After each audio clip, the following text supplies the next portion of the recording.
Week one is finally here. Three-time Super Bowl champ Matt Chatham, Sam EP. We've got a side, a total, and a prop. I know my man is waiting to give you that prop winner, but we start with the point spread, Matt. Rookie quarterback Mac Jones and the Patriots are laying 3 points, and I'm sorry, I want no part of this game either way as far as the point spread is concerned.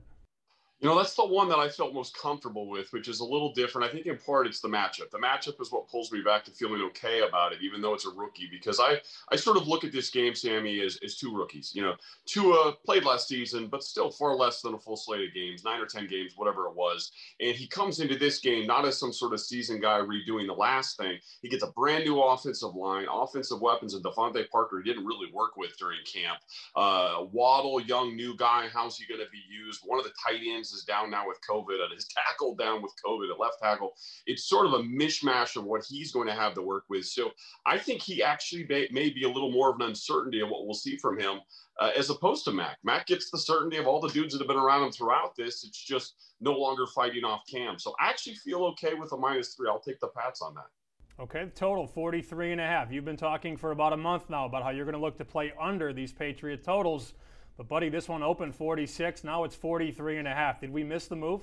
Yeah, if we'd have done the show earlier in the week. We're jumping all over that 46 and going unders, but 43.5 is super low for, again, the week one factor, which is like this happens to me every year where I try to go a little light on certainties because you know the camp shows you so little, and when we're dealing with two teams with so much newness, I tend to think we're going to get into some sort of 24-20 kind of battle, but that number could lose you on that 43.5 number. So I feel like game style, we're in the neighborhood, but we're in the neighborhood within a point, not within 2 to 3 where I feel like taking a side. So I would actually stay away from points bets this week in hopes that this goes a little wild, like a 30-24 win, and they jack it a little bit, and then we could be team unders here for the rest of the way out on a bunch of 46s and 7s. Ooh, week 2, Pats, Jets, under. I'm feeling it. I like what you're throwing down. All right, give us a winner then, because we sort of danced around the side and the total. You have a prop you like. Jakobi Meyers receiving yards,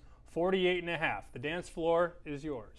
Yeah, I really feel like this is an oddball week in that both of these offenses, I think in other weeks, will be pretty tight end heavy. Jonas Smith, Hunter Henry, I mean, that's the show that we're all sort of eventually anticipating.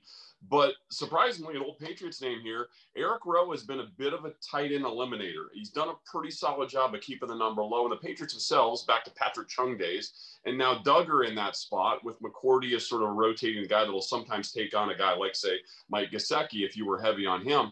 I tend to think that both teams will defend the tight ends, Jonas Smith or Hunter Henry or Gesicki and whomever ends up playing the second for them because they're down a guy there with COVID, better than the rest of the field throughout the year. So what does that generally do? To me, that pushes balls to backs or either the receiving group. I don't think Jakobi Meyers is going to be an over 50 kind of guy each and every week, but I do think he'll be the top target for the group, and he's good for a dig or 2 or 3 that hits it 20-plus yards every game.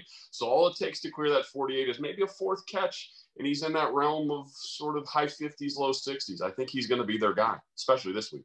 There's your homer for Sunday, Pats and Dolphins. We can't wait. Thanks, Matt.